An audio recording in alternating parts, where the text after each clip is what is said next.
ஒரு செல்லில் வந்து 2 ஓம்ஸ் ரெசிஸ்டன்ஸ் வந்து கனெக்ட் பண்ணும்போது 0.5 ஆம்பியர் வந்து கரண்ட் ஃப்ளோ ஆகுது.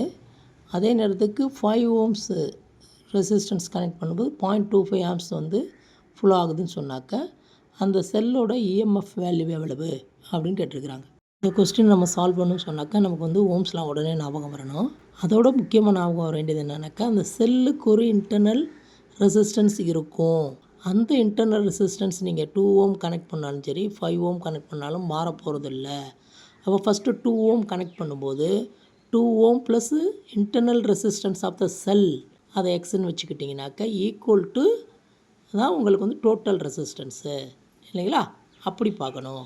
இன்டர்னல் ரெசிஸ்டன்ஸ் ஆஃப் த செல்லை வந்து நம்ம வந்து எக்ஸ் ஓம் அப்படின்னு வச்சுக்கிட்டோம்னு சொன்னாக்கா இப்போ ஓம்ஸ்லால் போடும்போது V IRல போடும்போது உங்களுக்கு ஃபஸ்ட்டு கேஸில் பார்த்தீங்க அப்படின்னு சொன்னால் V 1 + 0.5 எக்ஸ்ன்னு கிடைக்கும்.